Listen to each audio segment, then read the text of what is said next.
Assalamualaikum warahmatullahi wabarakatuh.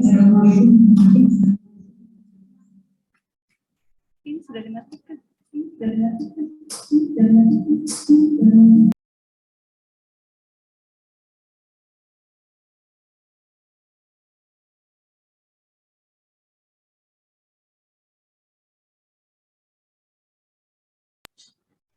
Oke, tes suara. Kedengaran? Terdengar, Ibu. Terdengar untuk yang online? Terdengar, Ibu. Iya. Saya coba. Kecil ke suaranya? Cukup jelas di saya, Ibu. Jelas ya. Oke. Kita mulai. Oh, belum dirinya. Masih banyak ya. Sebentar.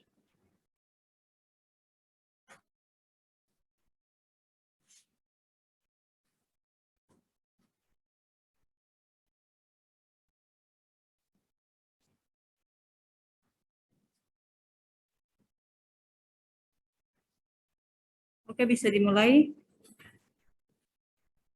Assalamualaikum warahmatullahi wabarakatuh. Waalaikumsalam warahmatullahi wabarakatuh. Selamat siang semuanya. Mudah-mudahan sehat semua ya. Sebelum dimulai, silakan pimpin doa terlebih dahulu.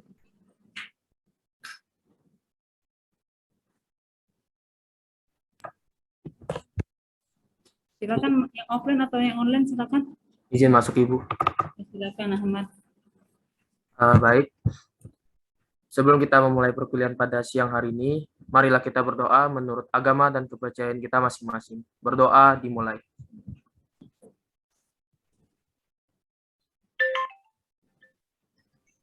Berdoa selesai.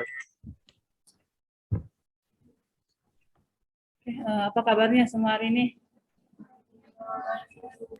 Alhamdulillah baik, Ibu. Ibu bagaimana kabarnya? Ya, alhamdulillah saya juga baik. Mudah-mudahan kalian bisa bertahan sampai buka nanti ya, untuk yang berpuasa hari ini. Oke, untuk pertemuan kali ini lanjutan dari pertemuan sebelumnya. Sebelumnya kita sudah belajar tentang komunikasi penyuluhan, lalu belajar tentang komunikasi perubahan perilaku, dan kemarin yang terakhir yaitu komunikasi advokasi. Nah, sekarang setelah komunikasi advokasi sudah didapat, penyuluhan secara kelompok sudah didapat, bagaimana merubah perilaku secara individu sudah didapat, ini bagaimana kalau merubah orang lebih banyak. Jadinya ini adalah komunikasi merubah untuk orang lebih banyak, komunikasi massa. Sini untuk hari ini ada 3 pokok bahasan, yaitu komunikasi media, kemudian proses dan strategi media komunikasi massa, dan pemanfaatan media. Oke, yang pertama untuk komunikasi massa. Ini merupakan komunikasi dengan menggunakan media massa, baik cetak maupun elektronik ya, yang dikelola oleh satu lembaga atau orang yang dilembagakan, yang ditujukan pada sejumlah orang yang tersebar di banyak tempat. Jadi media massa ini merupakan saluran resmi ya, sebagai alat komunikasi untuk menyebarkan berita, pesan ke masyarakat yang lebih luas.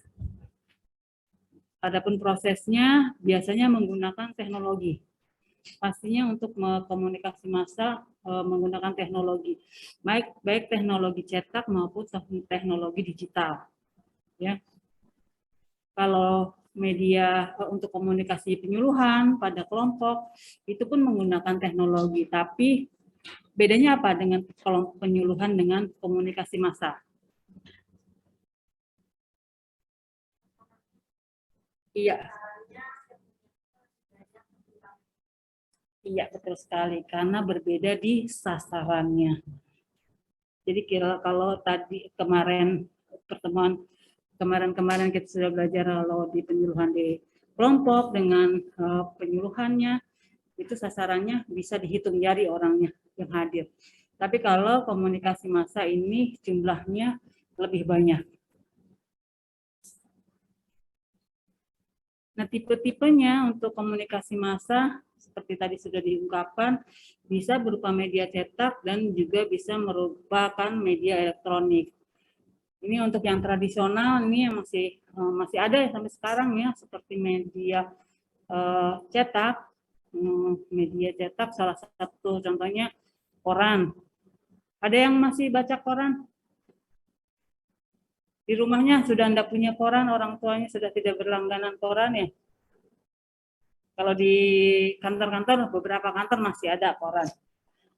Atau di ruang tunggu, kalau itu pasti masih ada koran ya. Majalah. Ada yang masih baca majalah? Di kelas ini sudah tidak ada yang baca majalah lagi.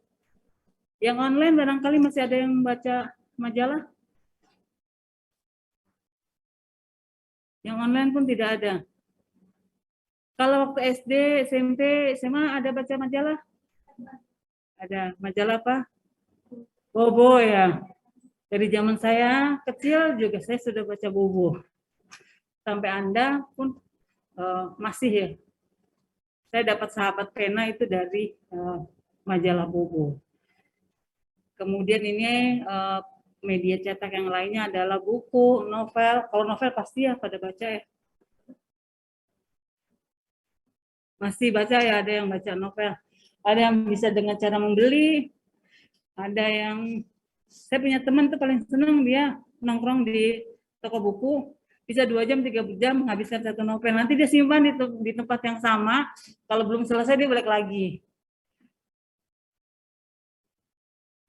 Karena berbeda, katanya berbeda ininya rasanya kalau baca di situ sambil ngumpet-ngumpet gitu ya. Padahal kenapa tidak di perpustakaan? Di perpustakaan, kenapa tidak baca di novel di perpustakaan gitu? Ada yang sudah ada jadi anggota perpustakaan daerah, perpusda yang di Jalan Juanda? Tidak ada. Nah, itu harus dimanfaatkan ya, datang ke sana. Saya juga sampai sekarang masih jadi anggota di situ. Setiap tahun harus diperbaharui. Beberapa buku mungkin yang kita tidak bisa dapatkan di sana ada. Cuma sayangnya untuk perpustakaan-perpustakaan di kita masih pengelolaannya masih belum ya. Pengalaman saya sekolah itu perpustakaan itu bisa jadi tempat seperti rumah kedua kita. Karena di perpustakaan, ya pengalaman saya sekolah itu perpustakaannya nyaman, banyak kursi-kursi yang bisa untuk kita pakai sambil tiduran bisa. Dan kalau lagi musim exam, lagi musim ujian, perpustakaan buka 24 jam. Jadi saya kadang pulang ke kosan itu hanya untuk mandi, terus nanti balik lagi ke perpustakaan. Dan barang-barang semua kita tinggal itu aman gitu. Kalau di kita tinggal sebentar, barang hilang ya. Di sana pengalaman saya seperti itu. Kemudian media yang lainnya, yang print yang lainnya komik. Ada yang baca komik? Ada yang baca komik? Saya dulu baca komiknya Detektif Conan. Mungkin ada yang pernah baca? Itu untuk komik. Karena perlu juga ya membaca seperti itu. Siapa tahu pada saat nanti Anda mau penyuluhan, audiensnya atau sasarannya anak-anak sekolah. Dulu saya pernah ke pengabdian masyarakat tahun 2000, kita tahun 2011, 2010, 2011 itu masih belum ramai sekarang cuci tangan. Saya pakai media komik untuk membantu mereka melakukan cuci tangan.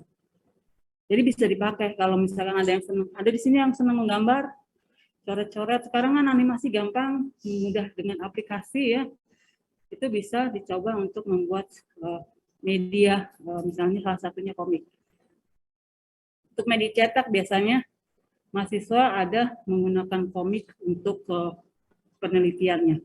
Kalau ada yang senang gambar dari sekarang, senang dengan media, bisa dari sekarang dirancang, saya mau bikin untuk penelitiannya seperti apa. Mumpung masih semester 2.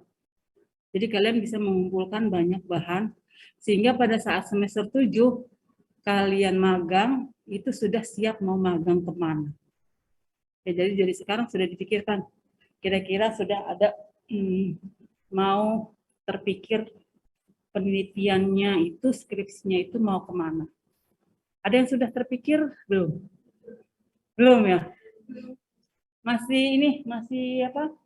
Istilahnya masih kalau lagi cari pacar tuh masih ini ya, spot kesana kemari masih dilihatin mana yang kira-kira cocok gitu ya. Sama juga tema skripsi pun sama mungkin ya, kayak mencari pasangan. Harus cocok-cocokan. Kalau enggak cocok, entah skripsinya kemana, orangnya kemana. Kalau cocok itu biasanya akan cepat diselesaikan. Kemudian media yang lainnya yaitu broadcast media. Bisa berupa film, televisi, radio. Kalau zaman-zaman dulu, televisi, radio masih menjadi primadona untuk media elektronik ya. Nah, sekarang sudah beralih ke media digital dengan sosial media. Ini seperti di sini sosial media. Ada juga outdoor dan transit media seperti billboard, boarding, poster, banner, itu yang bisa kita lihat di luar ruangan. Untuk yang media berjalan pun ada ya, untuk yang luar ruangan itu seperti bus yang ditempeli media-media promosi. Biasanya mungkin ada yang pernah ke Jakarta gitu, lihat bus-bus di Jakarta tuh biasanya ada gambar-gambar produk-produk yang ditempel di bus-busnya. Sayangnya yang masih ada di situ itu yang ditempel itu rata-rata produk-produk komersial. Belum ada produk kesehatan yang memang sengaja dipasang seperti itu. Kemudian untuk yang digital, sosial media seperti sekarang rame, banyak dipakai ya. Kemudian e-book juga ada, podcast, radio online, dan lain sebagainya. Kenapa sih kita menggunakan media massa ya? Karena manfaatnya membuat dengan adanya media massa itu membuat yang jauh jadi dekat. Jadi karena ada era globalisasi, ditambah lagi sekarang dengan adanya COVID, membuat media massa itu menjadi salah satu penyebar informasi tercepat. Baru hari ini beritanya tidak nunggu hari lagi ya. Beberapa menit, beberapa detik pun kalau kecepatan tangannya cepat itu berita langsung, informasi langsung bisa tersebarkan. Sehingga komunikasi massa itu sangat penting dalam era globalisasi saat ini. Seperti kalian pengen bepergian mungkin ya. Kalau sebelum COVID bepergian mudah atau tidak? Sebelum COVID melanda itu kalau kita mau bepergian itu sepertinya yang penting ada uangnya bisa pergi ya. Kalau sekarang agak kesulitan ya. Uang sudah ada, sudah siap, waktunya sudah ada. Pada saat mau ini harus booster. Ternyata belum, Pak, mau booster. Jangankan booster, vaksin kedua aja belum selesai. Kemarin saya baru booster 2 hari yang lalu. Itu di antrean di depan itu bapak-bapak itu dia pengen pulang. Jadi dia pengen booster. Pada saat dicek, dia baru selesai vaksin kedua itu 2 minggu yang lalu.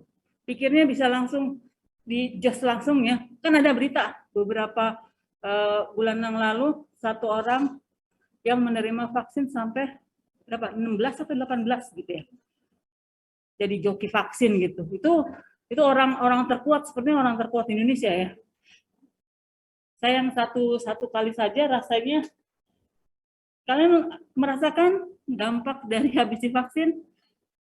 Rata-rata pegel, sakit semua di ini ya, di bekas. Nah itu tapi dia bisa sampai banyak. Nah ini saya ada pengalaman kemarin seperti itu. Dia pengen cepat biar dapat booster, ternyata tidak bisa. Itu salah satu ini dengan adanya COVID, media komunikasi itu cepat sekali. Nah, salah satunya kebutuhan tempat untuk booster itu berseliweran di mana-mana. Mau cari jadwal booster sekarang gampang. Akhirnya jemput bola ya, seperti sekarang di Pasar Ramadan di mana? Gor Segiri. Itu ada sampai tanggal 16 kalau tidak salah. Jadi kalian yang belum booster, ada yang belum booster, bisa datang ke sana. Atau di Polres. Kantor Polres itu disiapkan booster mulai Senin sampai Jumat kalau tidak salah. Nah, itu berkat adanya media massa. Sehingga yang tadinya merasa, aduh cari booster, cari vaksin itu di mana, ada kesusahan, harus antri dan lain sebagainya. Sekarang dengan adanya media massa ini, informasi itu begitu cepat. Nah, fungsinya dari media menurut Undang-Undang Nomor 40 Tahun 99 tentang pers, media itu mempunyai fungsi untuk memberikan informasi. Nah, tapi sekarang ini harus betul-betul hati-hati karena banyak informasi yang menyesatkan, sehingga harus betul-betul tahu sumbernya, cek dan recheck. Apalagi sekarang dunia ada di genggaman ya, kalau tangan kita salah saja mengeser, nanti bisa dapat kena undang-undang IT ataupun kita sendiri mendapatkan stigma dari anggota grup atau anggota member yang lainnya suka memberikan informasi-informasi yang tidak difilter atau informasi yang tidak benar. Jadi harus berhati-hati karena fungsi dari media itu memberikan informasi. Apakah informasi itu benar atau salah? Nah, itu tergantung dari komunikatornya yang memberikan informasi tadi.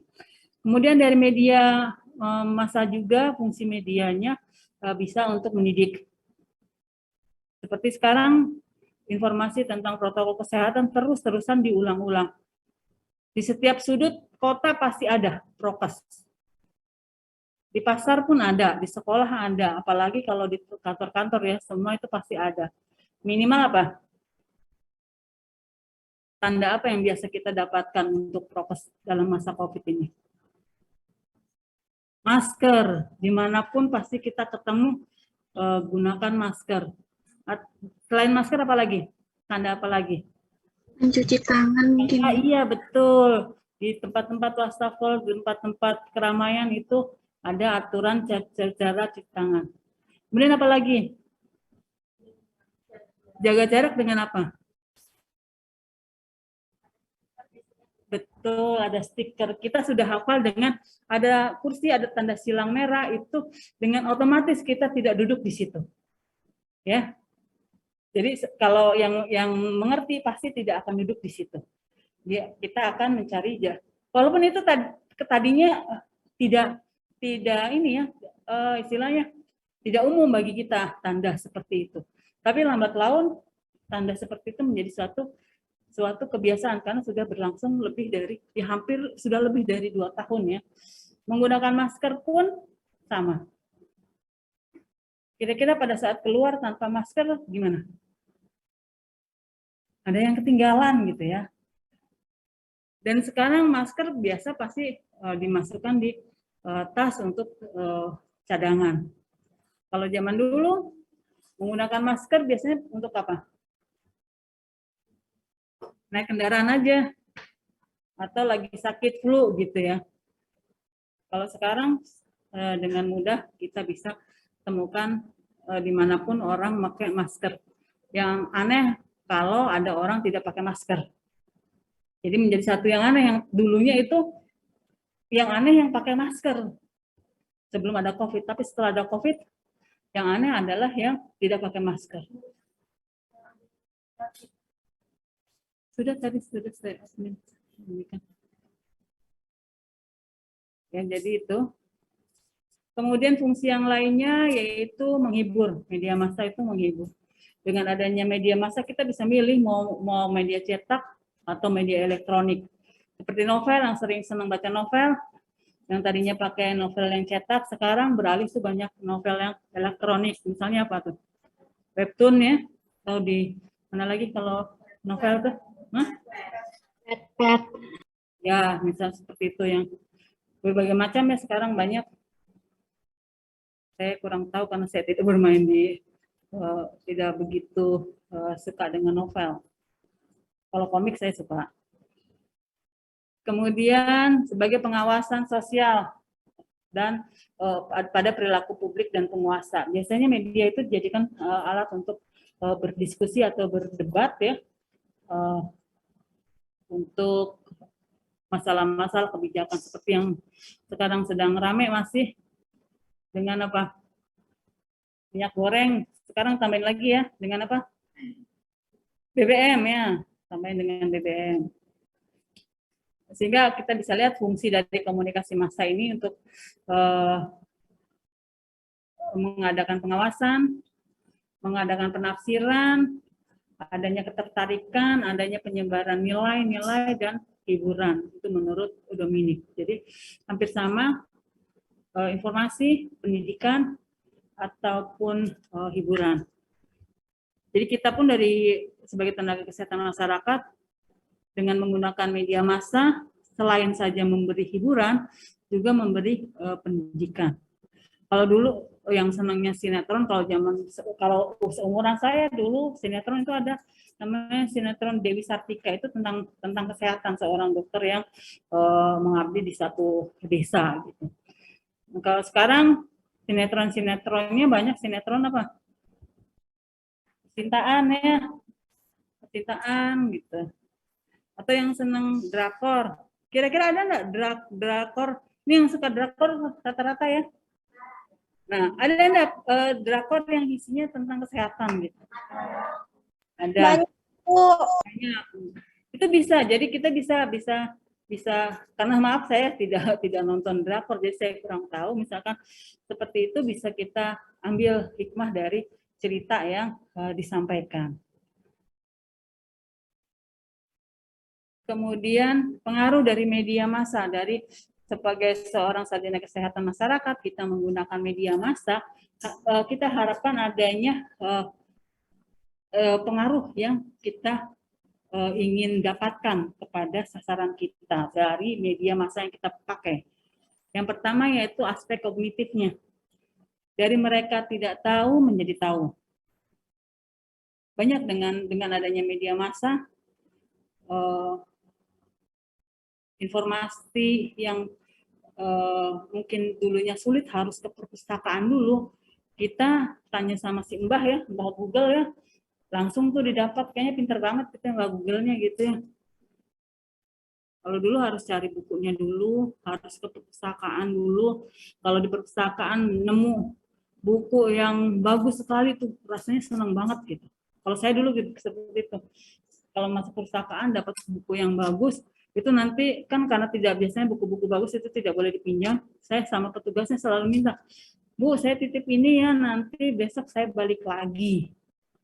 Jadi saking nggak bolehnya dipinjam dulu. Kalau sekarang udah boleh dipinjam gitu, ada foto ya, tinggal cepret-cepret. Kalau zaman saya dulu belum ada seperti itu. Jadi kalau mau ya harus betul-betul nulis, mencari yang kita cari itu harus betul-betul. Jadi dengan adanya media massa bisa mempengaruhi aspek kognitif dari orang yang tidak tahu menjadi tahu.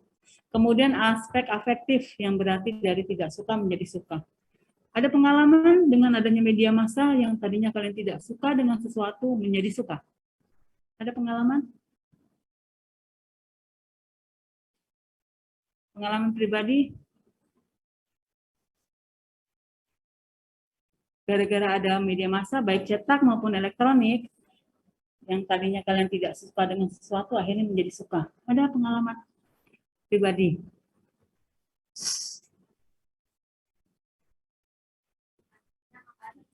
Makanan, misalnya apa makanan apa? Seblak ya, tadinya enggak suka, karena apa tidak sukanya? Kelihatannya pertama kurang enak, kemudian setelah nyoba, berarti itu langsung ya. Misalnya tadinya tidak suka, kalau seblak kan ada aroma rempah yang nyengat ya, kencur. Itu kalau orang Jawa Barat memang suka, itu kencur tuh udah digituin aja, dikunyah biasa aja juga biasa gitu. Nah itu mungkin tadinya tidak suka dengan bau kencur tadi, misalkan tadi contohnya seblak. Tapi gegara nonton YouTube-nya siapa tuh? Ria SW kalau makan kan enak ya. Terus siapa lagi, Magdalena kalau makan tuh enak gitu ya. Mereka makan seblak dengan seperti itu. Yang tadinya, ih kok gitu ya, ih kok gitu. Tapi ngelihat terus-terusan itu pengaruh media masuk. Oh ternyata dicoba. Jadi sambil, kalau anak saya kayak gitu, diliatin sambil makan, padahal yang ditonton apa, yang dimakan apa, tapi rasanya enak aja gitu. Ya, salah satunya gitu. Akhirnya lama-lama akhirnya melihat media tersebut suka dengan makanan tadi. Oke, kemudian aspek konatif, yaitu merubah sikap dan perilaku. Jadi ada yang sampai mungkin kalau yang drakor ya pada suka ngikutin artis-artisnya. Biasanya yang diikutin apanya tuh? Fashion baju ya. Apalagi? Gaya-gayanya? Gaya drakor seperti apa? Boleh saya tahu mungkin? Di mana ada yang bisa ngasih tahu?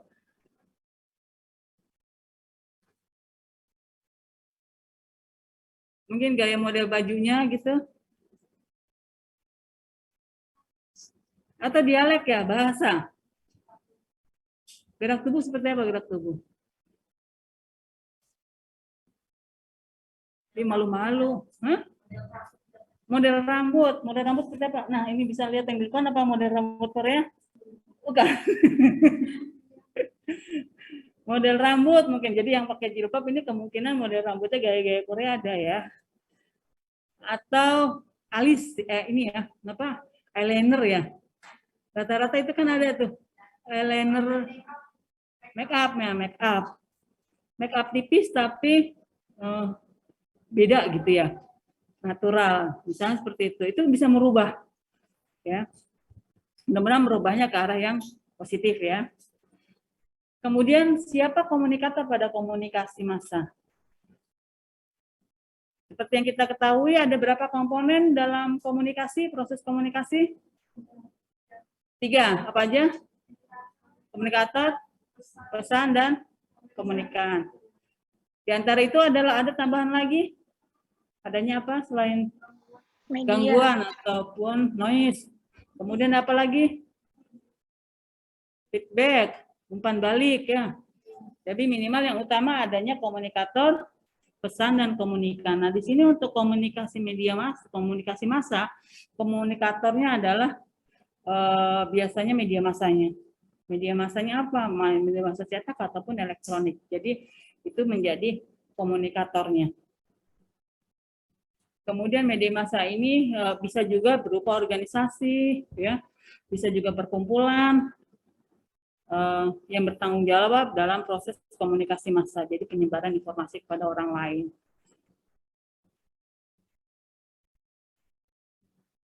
Jadi komunikatornya untuk di komunikasi massa adalah media massanya itu sendiri.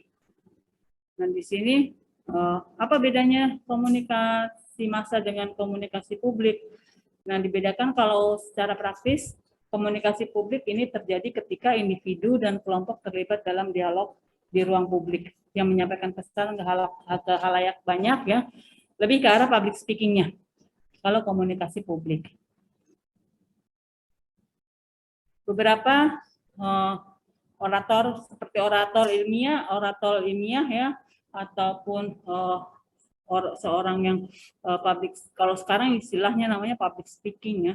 Kalau dulu kan seorang yang pidato seperti Bung Karno, presiden pertama kita, itu seorang orator yang ulung ya dalam berpidato, itu semangatnya bisa mengubah konasi afektif tadi. Yang tadinya tidak suka menjadi suka dengan Indonesia dengan menjadi membara ya. Itu seorang orator ulung ya, presiden pertama kita.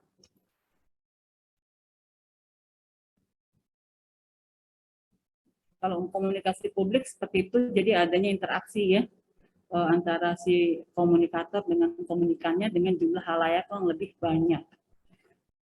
Bedanya dengan komunikasi massa, kalau komunikasi massa itu bentuknya ya dengan melibatkan media. Jadi komunikasi massa biasanya banyak media, peran serta media di situ. Kalau komunikasi publik biasanya mereka berbicara di depan umum ya, ataupun mereka yang konser atau debat publik ya, itu lebih ke arah interaksi langsung. Tapi kalau komunikasi massa dalam bentuk media itu bersifat satu arah ya, dengan media menggunakan media yang ada. Misalnya salah satu contohnya itu artikel, koran, atau program televisi. Tapi sekarang program televisi dan radio pun ada yang menggunakan debat publik. Seperti TVRI Kalimantan Timur, itu biasanya tiap hari Kamis ada dialog publik. Bisa kalian ikutin tuh tiap sore jam 4. Beberapa dosen kita ada yang jadikan sumber sebagai narasumber pada acara-acara tersebut. Jadi sekarang pun program televisi dan radio pun ada juga program untuk komunikasi publiknya, tidak saja hanya komunikasi massa. Nah, jenisnya sama seperti di komunikasi penyuluhan, komunikasi advokasi, ya, atau komunikasi perubahan perilaku. Penggunaan media, baik media cetak maupun media elektronik dipakai juga dalam komunikasi massa.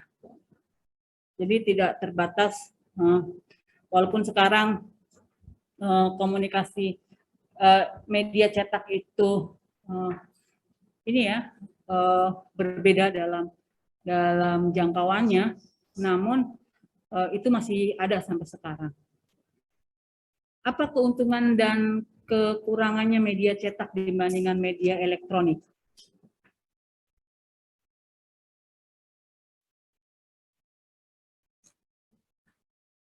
Apa keuntungan atau kelebihan dari menggunakan media cetak dibandingkan media elektronik? Kekurangan ataupun kelebihan? Media elektronik mudah diakses. Lalu apa lagi? Bisa tersebar luas, Ibu, tanpa jangkauan jarak. Bisa tersebar luas. Itu media apa? Cetak atau elektronik? Elektronik. Media cetak juga bisa tersebar luas.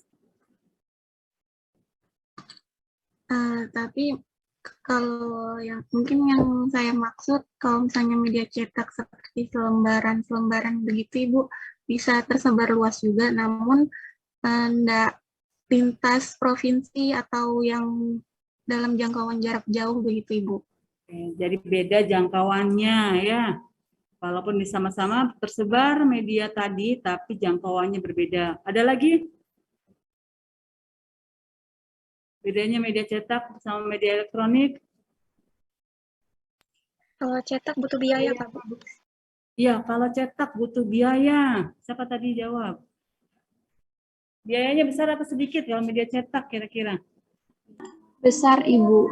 Biayanya besar karena akan dicetak sesuai dengan target sasarannya. Kalau media elektronik apa bedanya? Biayanya apakah sedikit? Tidak juga, sama-sama besar, tapi tidak ada biaya untuk distribusi. Sementara kalau media cetak ada biaya distribusi. Walaupun di media elektronik ada biaya distribusinya, tapi dibebankan oleh pengguna dengan adanya internet. Paket ya.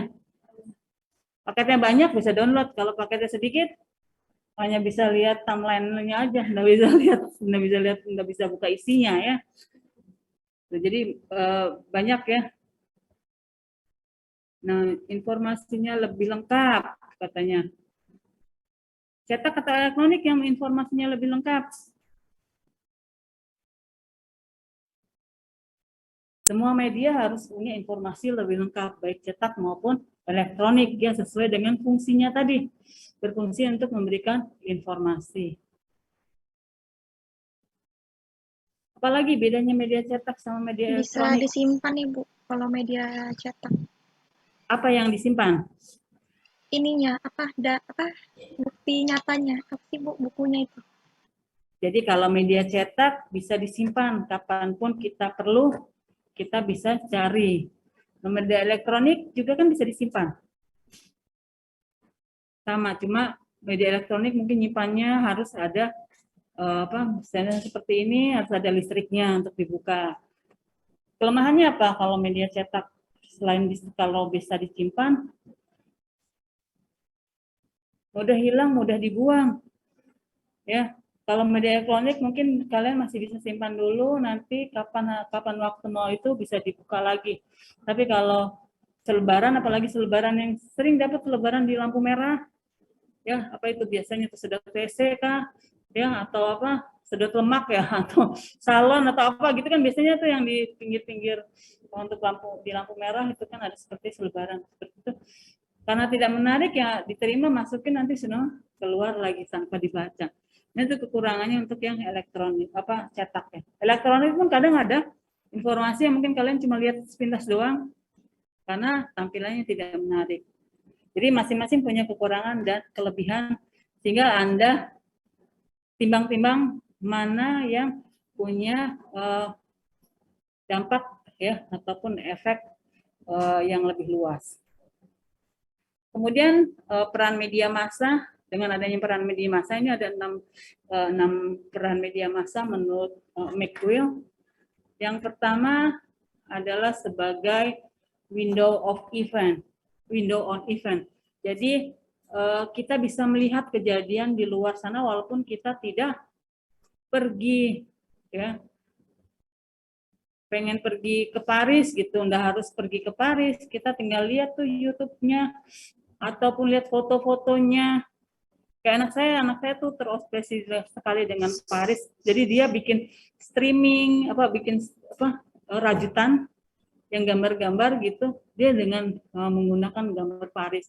Atau dia membuat diamond painting namanya, itu cari gambar yang menunjukkan ke Paris. Jadi dia segala sesuatu dia hubungkan dengan itu. Jadi bisa sebagai window on event. Jadi kita seperti melihat nyata kita berada di satu tempat tersebut.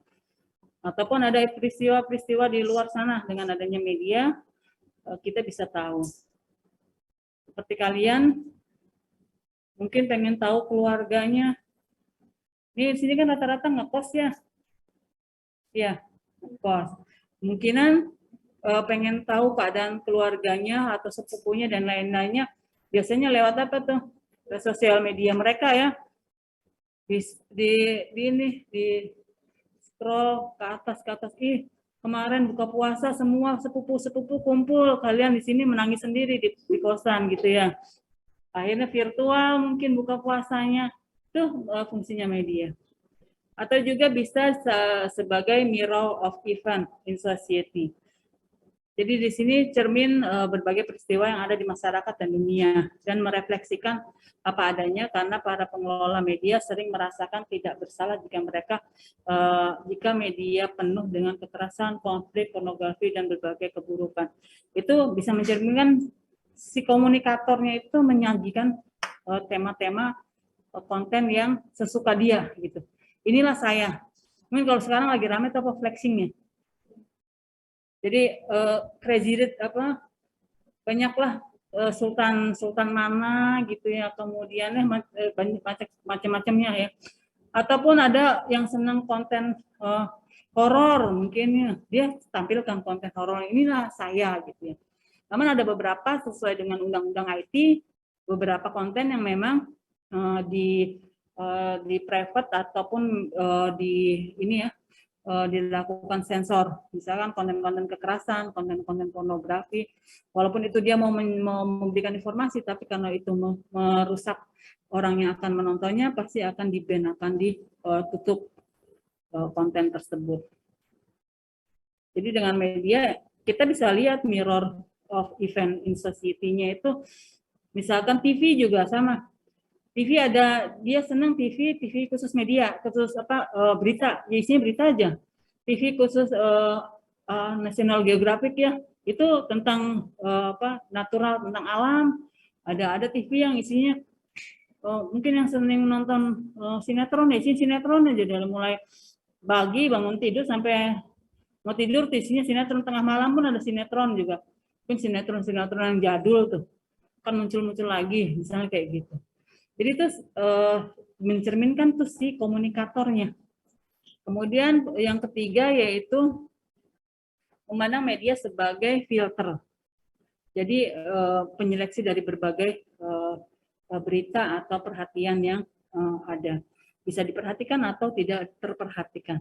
Misalnya televisi yang senantiasa memilih isu, ada isu yang ramai sekarang apa, itu nanti isinya seperti itu semua. Begitu pula di media-media yang lain ya, seperti di YouTube itu biasanya yang trending apa, nanti diikutin semua modelnya. Karena ada sesuatu yang lagi viral ya sekarang istilahnya ya. Jadi tergantung dari si pengelola. Sini ada pengelola YouTube, pengelola IG mungkin. Jadi pengelola IG walaupun itu konten IG-nya IG misalkan organisasi, itu bisa kita lihat walaupun itu membawa organisasi, tapi kadang ada passion dari si kreatornya tadi ya, itu akan muncul. Jadi harus diperhatikan sesuai dengan visi misi dari pengelola media massa tersebut. Kemudian yang keempat, peran yang keempat adalah sebagai guide ya, petunjuk ataupun bisa juga penerjemah menunjuk arah dan dari adanya ketidakpastian. Seperti kalian waktu mau masuk ke sini ya, milih FKM Unmul salah satunya kan dengan melihat media. Atau Anda melihat media saya langsung tek ngambil FKM Unmul. Rata-rata searching dulu ya, mencari. Ada yang searching langsung ke sini? Enggak, tapi lihatnya di mana? Di internet di apa? Di websitenya, website FKM. Kemudian apa lagi? Di Instagramnya. Terus?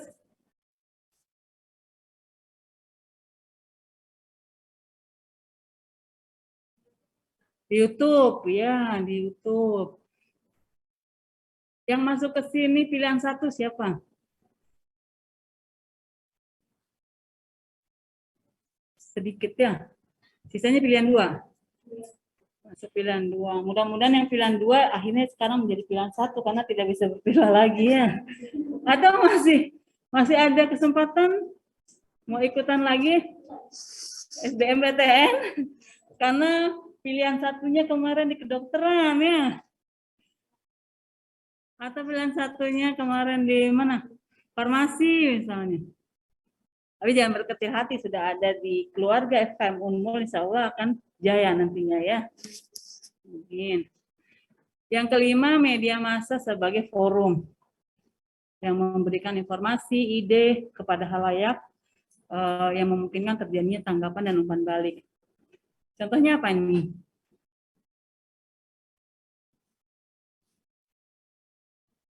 Salah satu contohnya apa nih? Peran media massa sebagai forum. Yang sering hubungin saya tiap pagi sebelum pelajaran. Nah, itu kan salah satu forum ya. Itu kan kalian punya grup. Kalian pasti menunggu tuh PJ-nya ngasih informasi. Hari ini offline, online atau online saja gitu kan. Masih ditunggu. Kalau yang kelas siang ini rada santai. Yang kelas pagi itu PJ-nya menginformasikannya lambat. Jadi kemungkinan kan akan datangnya mempersiapkan kira-kira online atau offline ya. Itu kalau si PJ-nya mengumumkan setengah jam sebelum pembelajaran, itu yang rumahnya jauh kelabakan ya. Iya kan? Dan di situ informasi yang diinginkan oleh khalayak ramai, yaitu anggota grupnya ya. Jadi komunikatornya di situ PJ-nya. Nah, pesannya dari sudah dapat dari saya, nanti feedbacknya dari kalian tuh.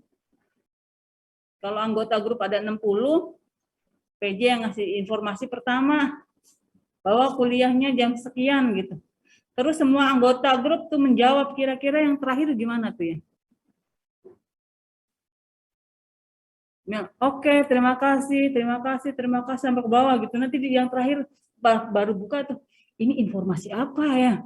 Dia harus manjat sampai ke atas, di scroll sampai ke atas. Nah kayak gitu pun akhirnya informasi yang didapat kepada halayak ramai akan berbeda-beda yang dia tanggapin. Kemudian yang keenam, sebagai interlokutor, yaitu tidak saja sebagai tempat lalu lalang informasi, tetapi juga sebagai partner komunikasi yang memungkinkan terjadinya komunikasi yang interaktif. Salah satu contohnya ya, seperti WhatsApp tadi, sosial media, itu adanya interaktif antara adminnya, biasanya kan ada adminnya ya, antara adminnya atau antar anggota grupnya tadi. Begitu pula di media massa yang lainnya, seperti di misalkan di YouTube pun ada kan kolom komentar, itu pasti ada interaksi. Kemudian di majalah-majalah pun biasanya ada kolom komentar. Di artikel-artikel juga bagian bawah itu biasanya ada kolom komentar. Kalau informasinya menarik, biasanya banyak komennya. Nah, mengapa sih kita sangat memerlukan media massa dalam komunikasi? Karena selain memberikan informasi, media massa membantu mencari kemungkinan hubungan ya, korelasi suatu peristiwa yang sedang terjadi dengan peristiwa sebelumnya. Dengan adanya media massa itu terbantukan mereka untuk mengkonekkan antara berita sebelumnya dengan berita yang akan disampaikan. Kecuali berita itu memang betul baru ya. Kalau berita itu berkelanjutan, itu kita enak melihat sekuennya, bagian-bagian dari yang disampaikan sebelumnya. Begitu pula misalnya seperti kalian, informasi ini dari grup WhatsApp, biasanya informasi yang disampaikan ke saya itu biasanya sudah ada template-nya kan ya. Jadi tinggal kalian ganti saja, ganti yang diganti apa biasanya tuh? Waktu ya. Waktu sama tanggal. Nanti ujung-ujungnya pasti bertanya lagi, Ibu ini offline atau online? Padahal di template itu ada dilakukan secara hybrid gitu ya. Tapi nanti itu ada lagi tanya. Jadi itu biasanya itu template-nya sudah baku sepertinya tersebar. Tidak saja angkatan bawah sampai ke angkatan atas pun isinya sama. Yang akhirnya membuat saya dejavu, ini informasi dari siapa gitu ya. Makanya di awal pasti disebutkan tuh namanya siapa, angkatan berapa, nah itu sebagai identitas informannya atau identitas dari komunikatornya ya. Itu bagus ya dengan seperti itu. Jadi kita sebagai komunikan, ya saya sebagai komunikan yang menerima informasi dari Anda itu sudah jelas kepada siapa Anda, maksud tujuannya seperti apa, menginginkan feedbacknya seperti apa. Jadi itu salah satu contoh komunikasi ini ya, tulisan ya, nonverbal yang Anda lakukan pada saat di WhatsApp ya. Jadi dengan adanya media kita bisa mengkaitkan antara satu peristiwa dengan peristiwa yang lain. Kemudian proses dan strategi media massa.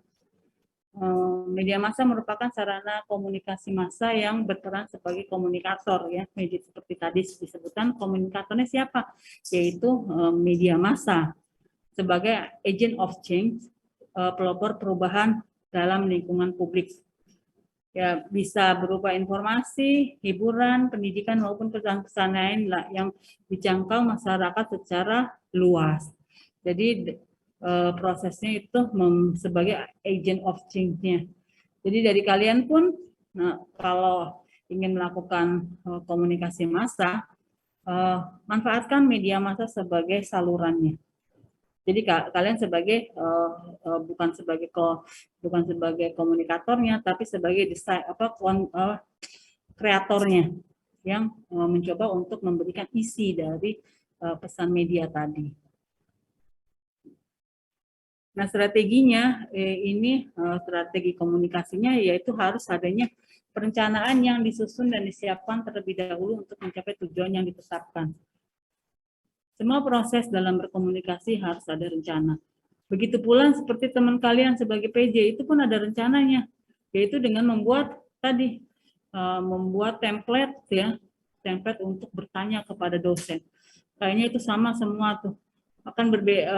Yang membedakan itu hanya isi di tanggal dan tujuannya saja.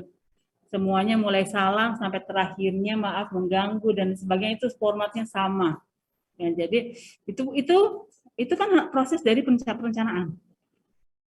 Nah, merencanakan untuk menyampaikan medianya, menyampaikan pesannya kapan, itu pun perlu strategi lagi. Apakah pagi hari, apakah sore hari, apakah malam hari, ya, apakah sebelum 1 hari sebelumnya atau 1 jam sebelumnya, menginformasikan itu kan ada.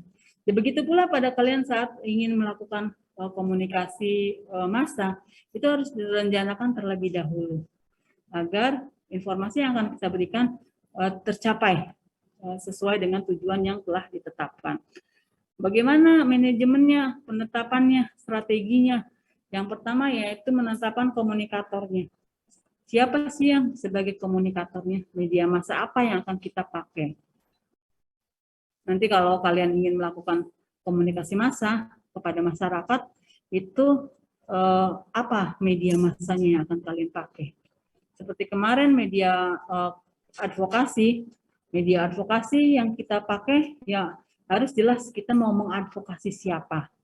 Mau mengadvokasi pemerintah pusat, pemerintah daerah, ataukah ingin mengadvokasi pimpinan di atasnya. Sama juga seperti ini, kita mau memberikan informasi atau memberikan hiburan kepada siapa.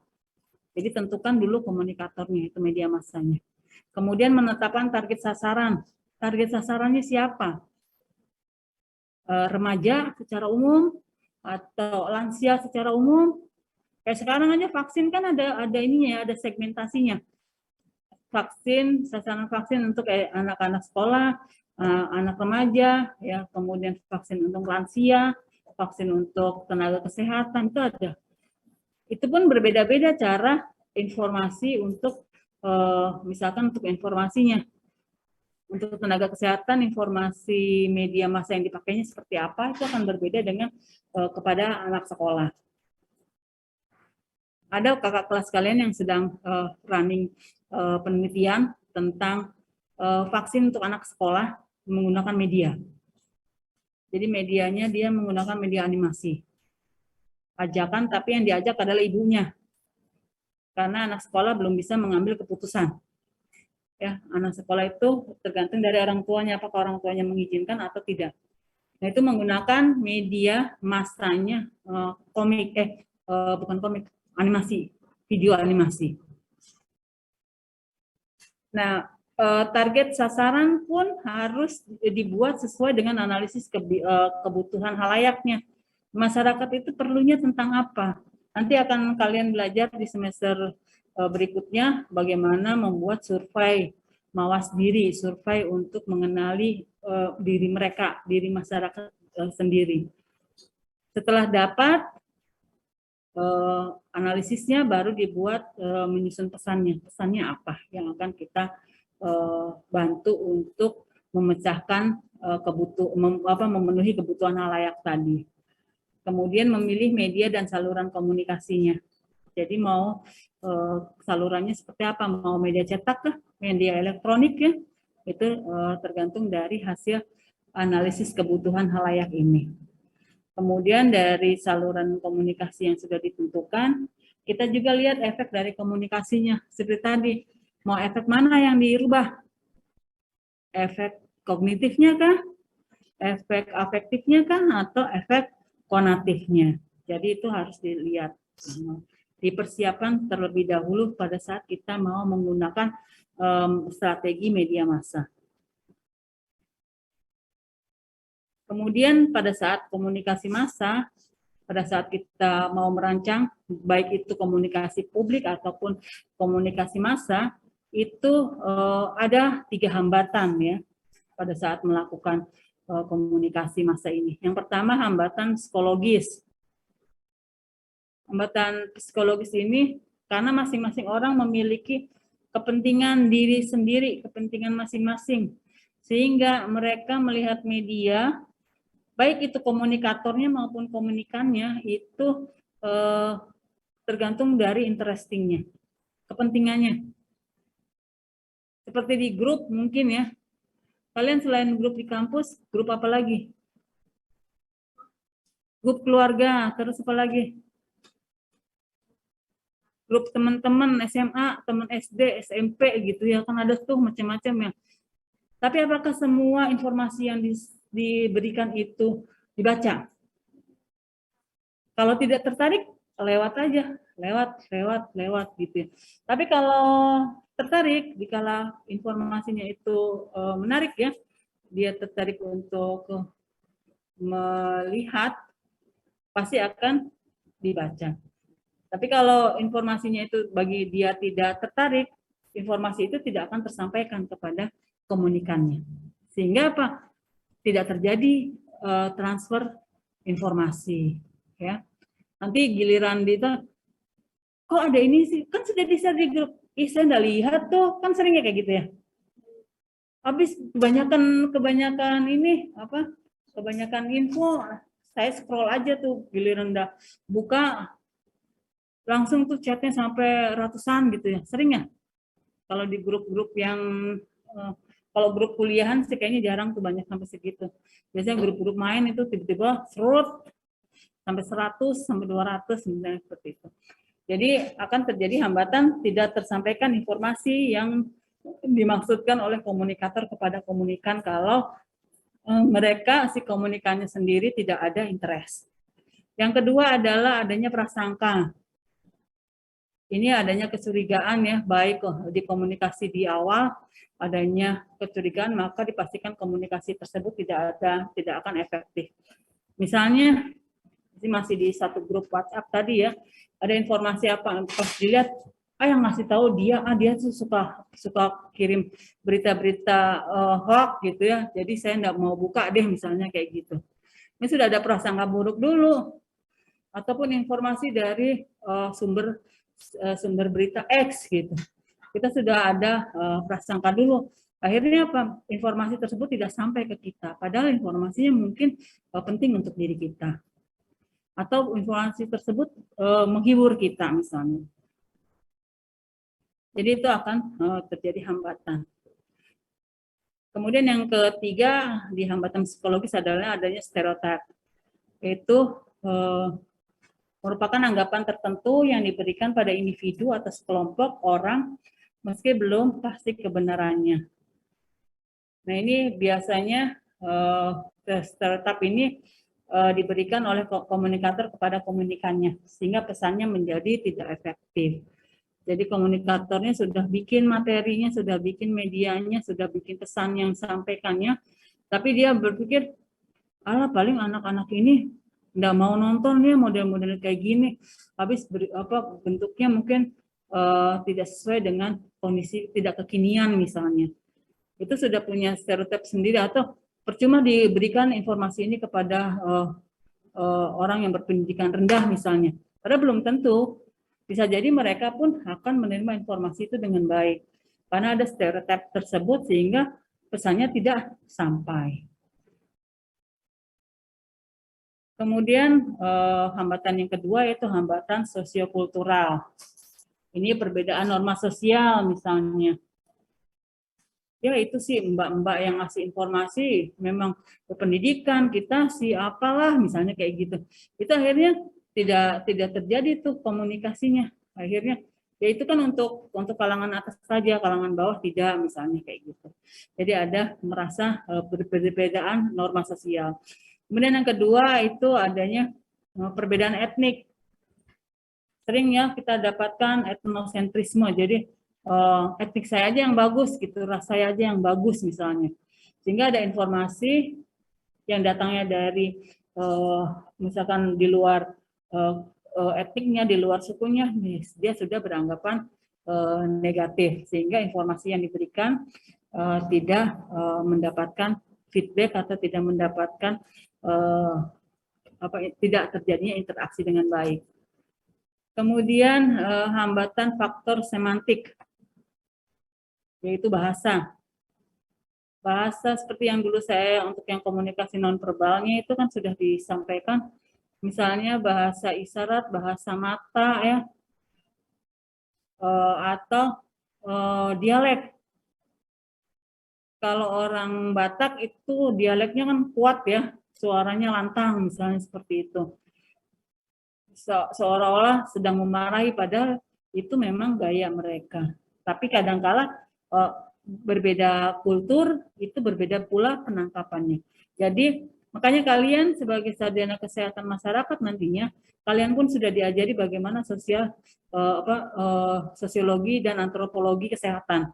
Itu apa? Salah satunya untuk membackup kalian pada saat turun di lapangan. Terutama Samarinda ini multi etnis ya. Mau cari etnis apa aja di sini banyak. Kita bisa belajar berbagai etnisnya. Seperti awal saya ketemu dengan kalian menduga saya orang Sulawesi ya. Karena di sini saya ketemu banyak orang Sulawesi. Padahal kalau dari logat Sunda saya memang hilang. Jadi pada saat saya pulang pun teman-teman saya pasti bilang, sudah nggak usah ngomong Sunda, ngomong Sundanya rada aneh gitu. Karena kadang saya terkeluar gitu kan ngomong bahasa apa orang Banjar, orang Kutai gitu, misalnya gitu. Terus jadi kata-kata logat-logat itu akhirnya nyampur. Dan itu adalah semantik ya. Jadi kalau mau belajar tentang semantik ini bagaimana dialek, bagaimana gestur tubuh, bagaimana pandangan mata itu bisa dipelajari. Ini kadang memberikan hambatan pada saat dikomunikasi. Jadi harus mempelajari dulu sosio-kultural di satu tempat. Itulah kenapa sarjana kesehatan masyarakat itu dididik untuk bisa terjun langsung ke masyarakat dengan mempelajari sosiokulturalnya karena sudah di backup dengan mata kuliah tentang sosiologi dan antropologi kesehatan. Jadi yang itu semester ini ya, semester kemarin itu harus betul-betul ditanam agar pada saat Anda nanti turun di lapangan itu bisa dipakai. Jadi tidak bisa kita mengeneralisir semua itu sama. Kita harus lihat karena masing-masing orang punya karakternya. Dan di Samarinda kita bisa beberapa daerah mungkin terplot ya, ini orang Jawa, di sini banyak orang Banjar, di sini banyak orang Kutai, di sini banyak orang Timor, misalnya seperti itu. Di sini banyak orang Sulawesi, kan ada spot-spotnya. Jadi harus mempelajari itu. Kemudian hambatan yang lainnya adalah faktor pendidikan. Itu harus kita pelajari betul siapa yang jadi sasaran ataupun komunikan kita pada saat kita akan melakukan komunikasi massa. Harus betul-betul dipelajari. Misalnya salah satunya dari segi kaitan dengan bahasa misalnya. Kalau sasaran kita itu menengah ke bawah, jangan menggunakan bahasa-bahasa yang tinggi, jangan menggunakan banyak bahasa ilmiah, menggunakan bahasa yang umum. Tapi pada saat kita memberikan komunikasi atau pidatonya di khalayak intelek ya, jangan kita menggunakan bahasa yang umum, nanti dianggapnya mereka menganggap kita ini merendahkan mereka. Jadi sesuaikan dengan kondisi sasaran ataupun komunikan kita. Kemudian hambatan sosiokultural faktor mekanis ini dari alat ya. Itu biasa sering terjadi. Lagi enak-enaknya pidato tiba-tiba mati lampu ya. Akhirnya apa? Suaranya nggak nyampe yang belakang. Nanti atau sekarang ini lagi rame nih. Mahasiswa sudah turun lagi ke jalan. Saya 2 kali lihat mahasiswa di Tembuswana, yang terakhir itu di DPRD. Itu kan pakai pengeras suara ya, pas lagi enak-enaknya ngomong, baterainya habis gitu. Itu kan akhirnya tidak tersalurkan tuh ngomongnya hanya di orang-orang di dekat saja. Sementara dia menginginkan pesan itu tersampaikan sampai ke ujung ke orang dewan ataupun siapapun orang yang lewat saat itu. Tapi kalau karena mekanik tadi, hambatan mekanik terjadi, akhirnya pesan itu tidak disampaikan sampai ke yang lebih jangkauan lebih jauh. Jadi itu harus perhatikan. Kemudian yang ketiga yaitu hambatan dalam komunikasi massa adalah interaksi verbal. Ini ada berbagai macam, ya, polarisasi, orientasi intensional, ada evaluasi statis, dan verbal indiskriminasi. Yang polarisasi ini, komunikator maupun komunikan akan mengakibatkan adanya polarisasi ya, pembagian atas dua bagian yang berlawanan antara komunikator dan komunikan. Kadang komunikatornya terlalu tinggi berbicara, ataupun ada dualisme gitu. Dia si komunikannya tidak memerlukan informasi itu, tapi dia memberikan informasi yang lebih, sehingga komunikator itu akan bingung. Kemudian juga komunikasi hambatan interaksi verbal, yaitu adanya kecenderungan memberikan atau mempercaya label yang melekat pada individu atau kelompok. Misalnya, kalau anak remaja, misal kalau dulu ada label-label misalnya rame yang terakhir, ya, bukan terakhir sih, di COVID itu awal COVID labeling apa tuh yang terjadi? Orang positif pasti dikucilkan ya. Sampai orang keluarganya diasingkan, ada yang meninggal pun tidak boleh pulang ke daerahnya, kan awal-awal itu seperti itu. Nah itu sehingga padahal kita ingin menghilangkan label-label tersebut. Nah, itu perlu waktu, sehingga komunikasinya harus betul-betul benar ya, yang baik. Kemudian hambatan evaluasi statis. Ini penilaian terhadap komunikator di media massa yang kita tidak sukai. Misalnya kita tidak suka dengan misalkan media massa X gitu. Jadi informasi apapun dari media massa X itu kita sudah tidak percaya. Padahal belum tentu mungkin dia memberikan informasi yang benar, tapi karena kita sudah dari awal sudah tidak percaya dengan berita itu, dengan media massa itu, akhirnya kita tidak mempercaya informasi apapun dari media tersebut. Kemudian hambatan interaksi verbal, indiskriminasi, yaitu bila terjadi komunikan mengeneralisir individu dan kelompok dengan stereotip mereka. Jadi ini hampir sama seperti tadi ya, mempunyai stereotip dulu, tapi ini komunikannya terhadap komunikatornya. Jadi seperti tadi hampir sama dengan statis ya. Kalau statis sudah ada dari dulu-dulunya, kalau ini diskriminasi, pokoknya informasi dari berita A atau dari konten si A ini pasti beritanya tidak bagus gitu, atau beritanya tidak menghibur misalnya, atau beritanya menyesatkan. Nah itu biasanya langsung dia generalisir saja, padahal belum tentu setiap orang itu punya keunikan tersendiri pada saat memberikan informasi. Begitu pula media massa, mereka punya ciri khas dari masing-masing media. Kalau yang sekarang mungkin di YouTube itu beda-beda konten kreatornya, ada yang food vlogger, makanan semua isinya. Ada yang traveler ya, bermain, jalan-jalan gitu.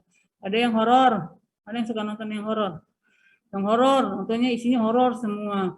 Ada yang ceritanya tentang kehidupan sehari-hari itu berbeda-beda. Begitu pula di media yang lainnya, media cetak pun ada. Misalnya kayak koran, khusus koran berita doang. Atau koran isinya kriminal-kriminal doang kan ada ya. Untuk majalah, misalkan majalah remaja, isinya seputar remaja gitu. Atau majalah khusus ibu dan anak.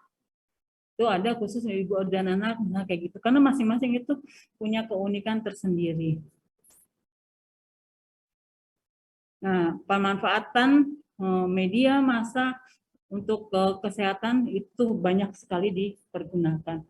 Namun, kita masih kalah dengan iklan-iklan media yang lainnya. Salah satu contohnya yaitu iklan rokok. Iklan rokok sulit dibendung karena perusahaan rokok itu jor-joran memberikan dananya untuk pemasaran, untuk promosi. Para produsen rokok itu mereka membuat riset dulu seperti apa sih rokok agar berkelanjutan dikonsumsi oleh masyarakat. Nah itu kita masih kurang, karena untuk penayangan mereka berani bayar berapa untuk berapa detik media itu ditayangkan. Mereka berani bayar. Tapi kalau untuk informasi kesehatan misalkan dari Kementerian Kesehatan, bagian promosi kesehatan, itu harus memikirkan dulu budgetingnya kalau mau masuk di misalkan salah satunya media televisi. Tapi sekarang kan sudah banyak pilihan-pilihan. Makin ke sini dengan era digitalisasi, makin mudah untuk memberikan informasi-informasi kesehatan. Tapi bersaing dengan kompetitornya. Seperti CTPS ya, cuci tangan pakai sabun. Kan banyak tuh, mau bentuk apa aja, mau senam ada, mau menari juga ada ya, mau animasi ada, mau media cetaknya doang juga ada. Semuanya itu ada. Tapi kita kalah kalau ada kompetitor. Kompetitor CTPS apa? Kompetitor CTPS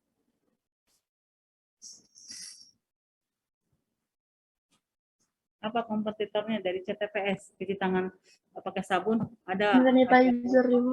Hah? Hand sanitizer. Ya betul, adanya hand sanitizer. Ngapain saya harus melakukan 20 detik, harus pergi ke wastafel, dengan pakai ini cerut selesai. Nah, itu kompetitornya. Jadi kita harus betul-betul lagi untuk melakukan gencar mengajak salah satunya untuk cuci tangan pakai sabun. Masih tetap di Germas pun yang dianjurkan adalah CTPS, bukan pakai hand sanitizer. Ya. Nah, ada dua pemanfaatan media massa dalam bidang kesehatan. Yang pertama, menyebarluaskan jangkauan area wilayah sebaran informasi kesehatan. Jadi dengan adanya media massa, terutama elektronik, itu bisa nyampe ke berbagai macam penjuru, pelosok. Tidak saja elektronik, tapi media cetak pun bisa ya. Dari website Kementerian Kesehatan untuk bidang promosi kesehatan, itu teman-teman di promosi kesehatan, mereka di sana sudah membuat banyak media cetak yang bisa di-download dan diperbanyak oleh kabupaten kota. Silakan untuk bisa mendownloadnya, menyebarluaskan kepada orang lain. Kemudian yang kedua, yaitu mempercepat informasi sampai ke sasaran yang berbeda, baik itu geografisnya, sosial-kultur, kelas sosial maupun kultural. Jadi dengan adanya media massa dari petugas dari Dinas Kesehatan, dari Kementerian Kesehatan, itu diharapkan bisa sampai ke pelosok-pelosok. Apalagi dengan adanya sosial media, di kampung-kampung juga masuk ya sudah ya. Walaupun terkendala kalau yang black spot ya, untuk daerah-daerah di hulu mungkin agak susah untuk mendapatkan sinyal.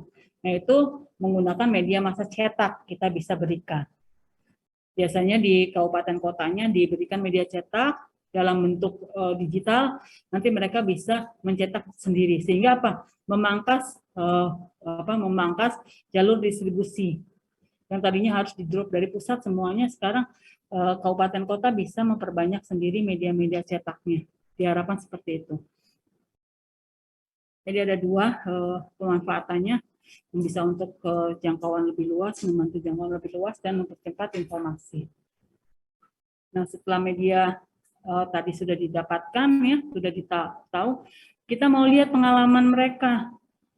Dari penggunaan media ini, pengalaman mereka terhadap pembelajaran itu harus dikaitkan dengan Cruciate et Gardel. Ini harus dihafal betul-betul, difahami betul-betul ya.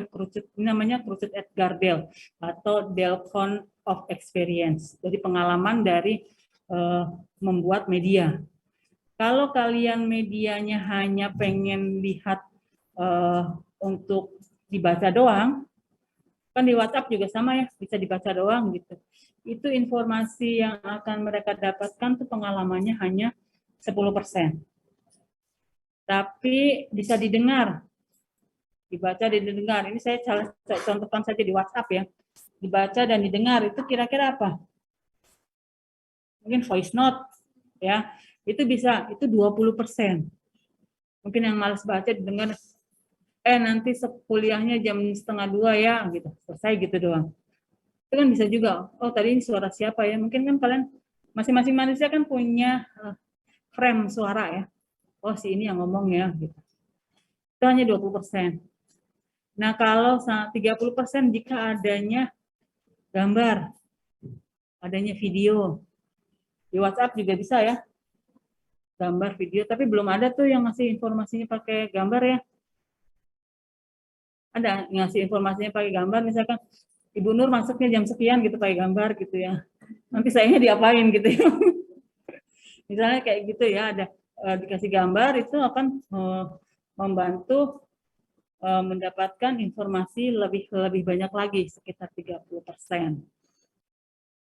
Atau ada videonya, kemudian ada cara-caranya. Itu bisa, karena bisa dilihat, bisa didengar, itu 50% pengalaman belajarnya. Jadi di sini ada seperti ini. Kemudian kalau sampai mereka mau melakukan berpartisipasi, misalkan ini kalau bentuknya workshop ya. Kalau WhatsApp tidak bisa lagi, sekarang banyak tuh workshop digital ya. Gara-gara si COVID ini, yang tadinya kalau mau workshop itu harus hadir, sekarang bisa ternyata workshop pakai digital. Itu waktunya akan lebih lama. Ya, misalnya kayak sekarang Zoom. Ada yang pernah ikutan pelatihan workshop digital lewat online? Saya ada pernah ngikutin 3 hari. Jadi ya terus setiap pagi sampai jam berapa? Sekitar jam 4. Tiap hari kayak gitu. Ya, memang jenuh ya, tapi ada tugas nanti latihan, tugas latihan itu kalau sampai membuat adanya desain kolaboratif itu bisa sampai 70% keberhasilannya. Nah, yang bagus lagi sampai ke simulasi atau model yang real, yang nyata. Nah, itu pun sekarang bisa, misalkan ada best practice-nya siapa. Dia mencoba untuk berbagi pengalaman kepada audiensnya. Nah, kalau sampai 90% ini bagus ya. Sekarang dengan adanya COVID ini, yang tadinya tidak mungkin sekarang memungkinkan untuk itu. Jadi saat ini di workshopnya online, kemudian jadi in dan out ya. Jadi online, kemudian nanti disuruh offline-nya untuk mempraktekkannya. Seperti mungkin waktu SMA masih ingat ada salah satunya yang saya masih ingat, anak saya itu dia mencoba disuruh olahraga. Kan ada tuh yang praktek olahraga ya. Yang dikirim apanya? Ada yang latihan video gitu ya, latihan membaca diulang-ulang tuh ada yang sekarang yang lagi rame itu siapa? Tante Lala tuh anaknya tuh yang baca Pancasila ya.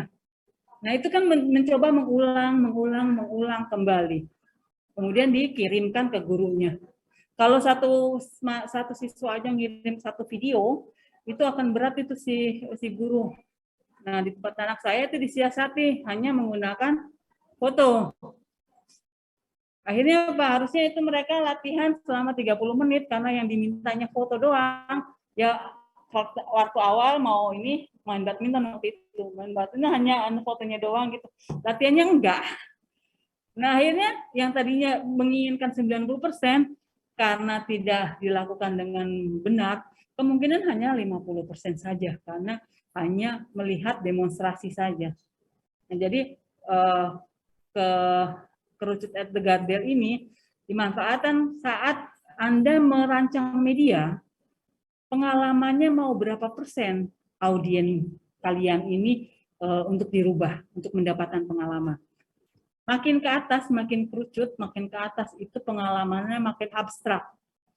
Karena hanya mendengar dan membaca, itu makin abstrak. Tapi kalau makin bawah, kerucut at Gardel ini makin ke bawah, ini makin konkret. Jadi kalau kalian pengen ngajarin ibu-ibu nanti di masyarakat bagaimana membuat bubur, membuat makanan tambahan ASI ya, misalkan bubur bayi, ya jangan hanya video saja, tapi harus ada alat demonstrasinya dan mencoba masing-masing untuk membuat.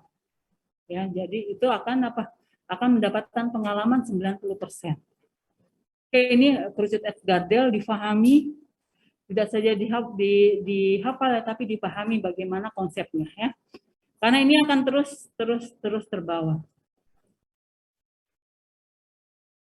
Kemudian setelah tahu bagaimana pengalaman, berapa persentase yang ingin kita dapatkan dari sasaran kita, kita menganalisis hasil yang sudah kita buat ya, ataupun kita menganalisis media orang lain misalnya.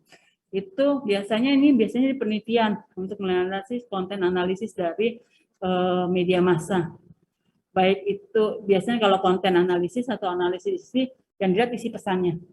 Isi pesannya tentang apa, disampaikan untuk siapa, apa dampak yang ingin disampaikan, bagaimana bahasanya, bagaimana gambarnya misalnya kalau ada gambar, bagaimana video kalau misalkan merupakan video ya, menarikkan itu. Sehingga menurut National Education Association itu analisis media merupakan pendekatan yang untuk menjelaskan berbagai masalah komunikasi dan apa efek dari komunikasi tadi. Selain konten dari isinya, tapi juga dilihat dari masalah dan efek dari komunikasi. Jadi di analisis media ini ya. Nah ini ada tugas untuk ke depan, minggu depan, tugasnya berdasarkan nomor urut kalian ya.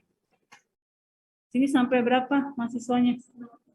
60 berarti ini sampai 54 ke atas ya. Jadi untuk nomor urut 1 sampai 8, silakan kalian cari baliho dan spanduk yang ada yang isinya tentang kesehatan. Ya. Tidak hanya COVID ya, banyak ya tentang kesehatan. Kalau memang sekarang memang banyaknya COVID, ya jangan COVID semua nih, 8 orang ini harus berbeda-beda ya. Kemudian nomor urut 9 sampai 17 itu video, film, pokoknya yang ada di YouTube ya, berkaitan dengan kesehatan. Kalau tadi ada yang cerita di drakor ada tentang kesehatan, silakan saja Anda ya kaji atau analisis media tadi ya. Kemudian nomor urut 18 sampai 26 podcast. Ya. Podcast yang berkaitan dengan kesehatan. Kemudian nomor urut 27 sampai 35 web resmi. Bisa pakai artikel ya. Artikel-artikel web yang kesehatan ya, misalnya salah satunya Kementerian Kesehatan atau pakai WHO ya. Web itu berisi tentang apa? Kemudian nomor urut 36 sampai 44 aplikasi sosial media. Terserah Anda mau menggunakan apa. Kalau ini bisa sepakati 2 orang di IG, 3 orang lagi di FB, yang lainnya di WhatsApp, di Line, di Twitter, apalagi media sosial media tuh. Line, Twitter, WeChat ya. Kemudian yang selanjutnya nomor urut 45 sampai 53 radio online. Radio online silakan Anda cari yang bagian tentang kesehatan. Biasanya ada hari bincang remaja tentang kesehatan remaja misalnya, atau kesehatan bagi lansia misalnya, ada sepanjang perbincangan atau dialog ya, itu bisa kalian coba cari untuk nomor urut 45 sampai 53. Dan yang terakhir yaitu tentang iklan, tentang TV, bisa berupa iklan layanan masyarakat ataupun seperti tadi TVRI Kalimantan Timur itu ada program untuk dialog publik, salah satunya tema-tema kesehatan dimunculkan di situ. Bisa cari TV-TV yang lain ya, yang berkaitan, isinya yang berkaitan dengan kesehatan. Jadi ini temanya disesuaikan dengan nomor urut kalian. Kemudian petunjuk tugasnya, yang pertama yaitu jenis medianya. Anda bisa screenshot dan buat linknya. Kalau yang baligo, spanduk yang mungkin ada foto, baligo itu ada di mana, jalan apa, diambil tanggal berapa, jam berapa. Ya. Kemudian komunikatornya siapa, ya, yang membuat media tadi siapa. Isi pesannya. Isi pesan dari media tadi. Kalau pakai misalkan tadi video, film drakor, berarti Anda harus ceritakan itu. Misalkan tinggal bayangin aja kalau drakor yang berapa jam biasanya nonton drakor tuh, paling sedikit 2 jam lebih, 1 jam ada, misalkan yang 1 jam ya. Itu berarti Anda ceritakan ini berkisar tentang apa, bukan dramanya tapi isinya ya. Kalau podcast juga isi tentang podcast itu apa, ringkasannya apa ya. Kemudian komunikannya siapa, sasarannya siapa dari media tadi. Kemudian peran medianya sebagai apa? Tadi ada peran media ada 6 ya. Sebagai mirror kah, atau sebagai window kah, atau sebagai filter, atau sebagai apa lagi? Gatekeeper ya. Sebagai forum misalnya. Itu bisa Anda sampaikan. Kemudian setting medianya indoor atau outdoor, cetak atau elektronik ya. Itu dijelaskan setting medianya. Kemudian Anda setelah ini dapatkan semua, Anda analisis isi pesannya. Isi pesannya itu mempunyai aspek apa sih yang mau dipengaruhi? Aspek kognitifnya kah? Aspek afektifnya kah? Aspek konatifnya kah yang akan dipengaruhi? Misalnya, ya. Jadi analisis isi itu dilihat setelah tahapan-tahapan di atas dilaksanakan. Tugas dikerjakan individu sesuai dengan tema urut tadi. Laporannya bisa diserahkan di Google Form, di Google Classroom ya. Untuk kelas A ini sudah ada ininya tempat untuk menyimpan tugasnya. Oke, paham untuk tugasnya? Yang online, paham? Maaf Ibu, izin boleh diulang Kak Bu, yang setting media tadi gimana ya? Setting media itu apakah media outdoor atau indoor, media itu apakah media cetak atau elektronik ya. Misalkan Anda mau menyampaikan kekurangan di analisisnya nanti, kekurangan dari media ini karena media ini merupakan media outdoor, kemungkinan akan terjadi apa dan lain sebagainya, bisa Anda sampaikan di analisis dari media secara keseluruhan, bisa disampaikan di situ. Oke, ada lagi?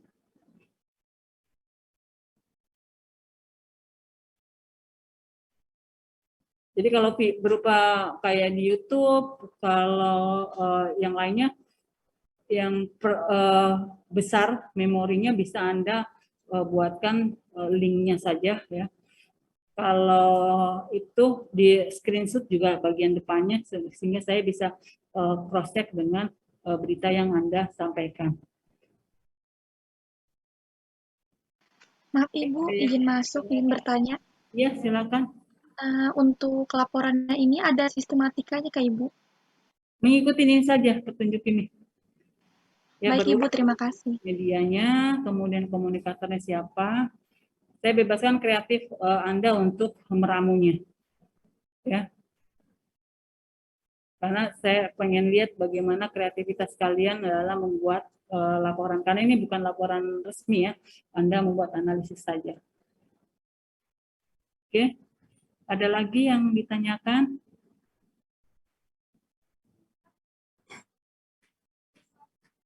Siapa? Kenapa, Dek? Dilihat di Google nanti ada itunya. Ada deadline-nya.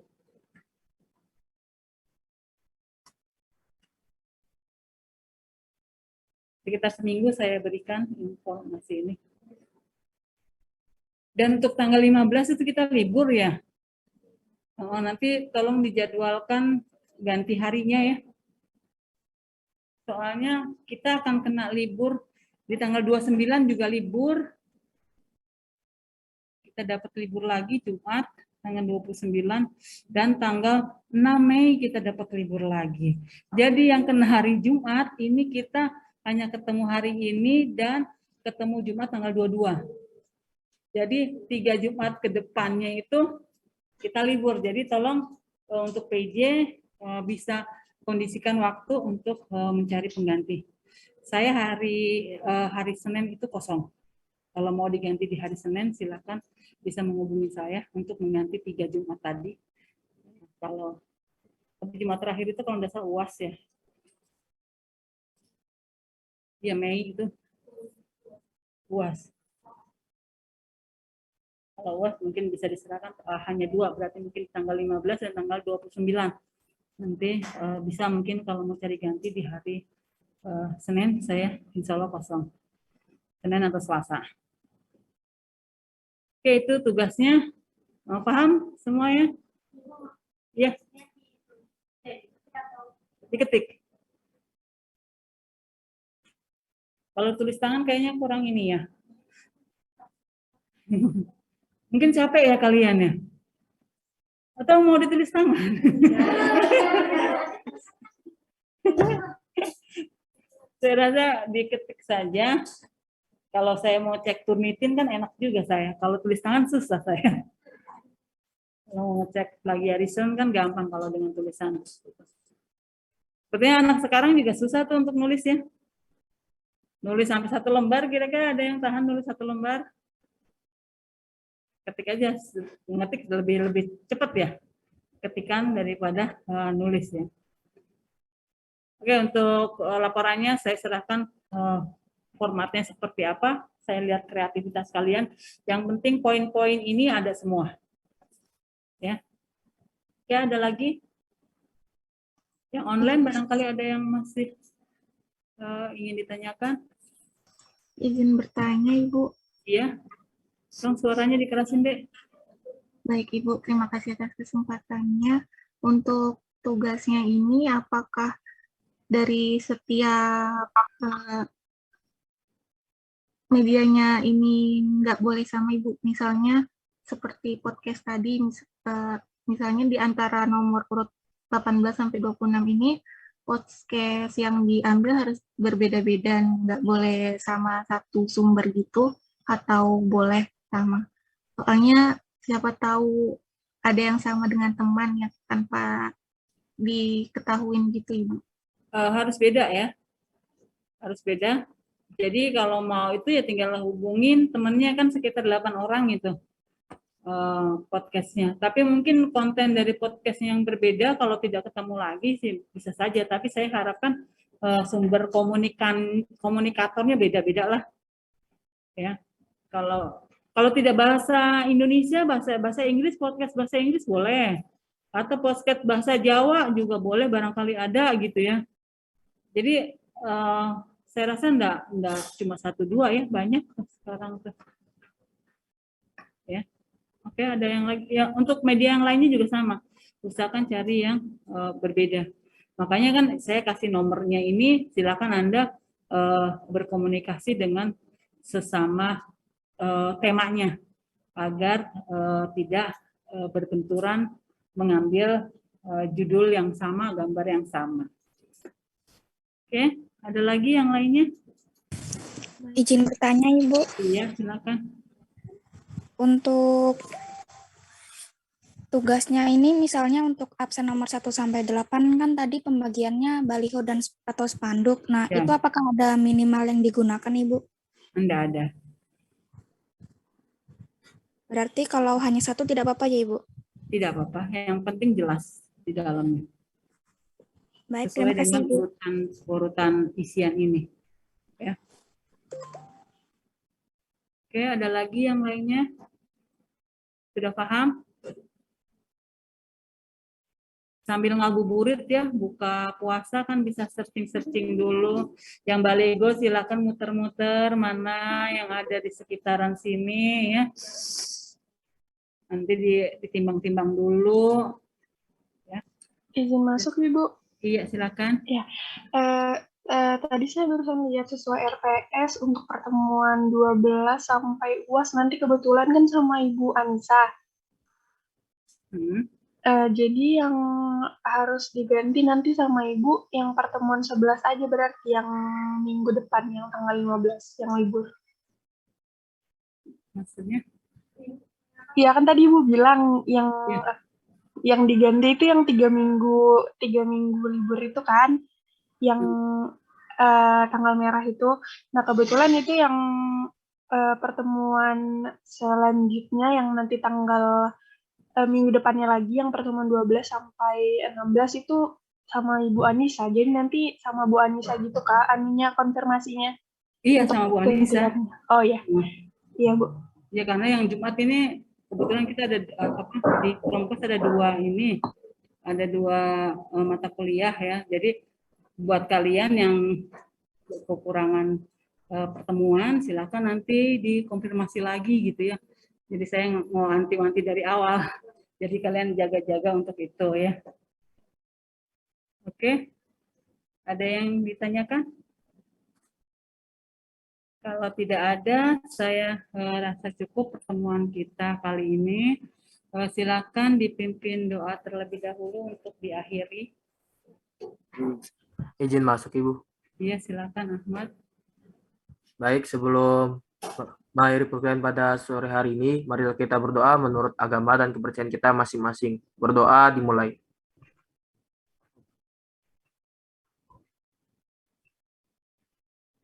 Berdoa selesai.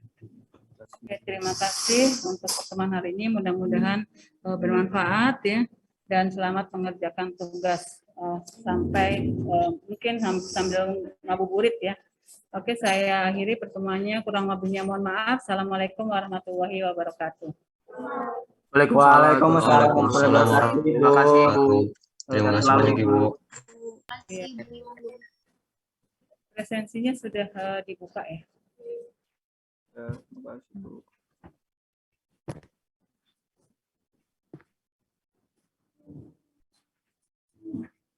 Saya lift dulu.